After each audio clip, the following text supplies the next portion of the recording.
Now, in your article in the Daily Maverick, you mention how, there is always the city mentioning that, we have problems in the location, for instance, that, there are floodplains and, adequate flush toilets cannot be made. Yeah. Yet a lot of money is being spent on making these chemical or porta potties. How do you think that that should be addressed in dealing with those kind of issues? Or is it a real issue or a huge obstruction, in your opinion? It is a big problem. And the first problem is the fact that informal settlements are treated as temporary. And so municipalities across the country would say that these people are going to be here for 5 years and they're going to be moved. So therefore we can't put proper infrastructure. But when we look at these informal settlements, and data from the city of Cape Town itself says that informal settlements, most of the informal settlements have existed for more than 50 years. Some more than 20 years, some more than 25 years. You cannot continue to treat these informal settlements as temporary. These are people who have lived there and who are going to continue to live there, because the issue of housing in the country as a whole, housing provision, is a problem. So the municipalities need to start treating informal settlements as permanent, and they need to start upgrading informal settlements where they are. And so the issue of providing temporary toilets speaks to the fact that informal settlements are seen as temporary. So that's why this continuous provision of temporary toilets, which are inferior, which are expensive, and which people are not happy with. Now, if we were to look at, the training that you've taken place and how that has worked, have you found that, there's far more, what are the grievances that are coming out from those spaces? It's the issues that we've always raised with the city of Cape Town, that chemical toilets, portable toilets, container toilets are undignified. And all these toilets are services that are outsourced to private companies.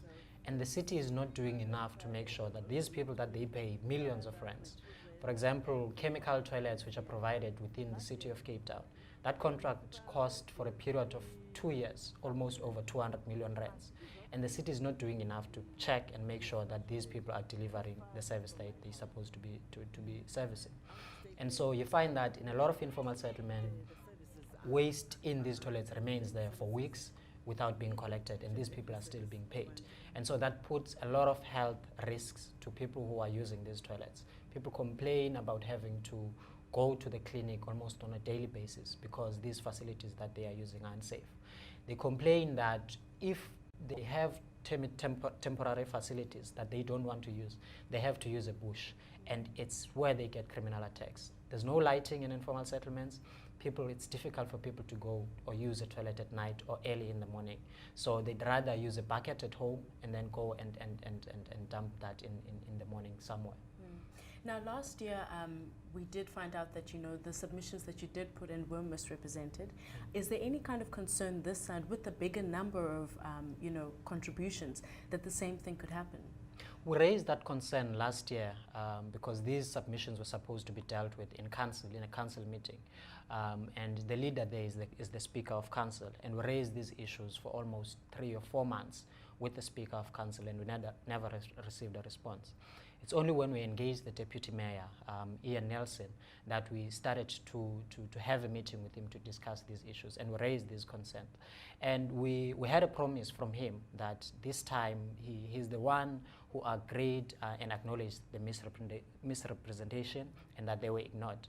And he's the one who acknowledged and said that this time this is not going to happen. And so we're hoping that these 3,000 submissions are going to be treated individually and are going to be treated the same as other submissions that come from elsewhere within the city.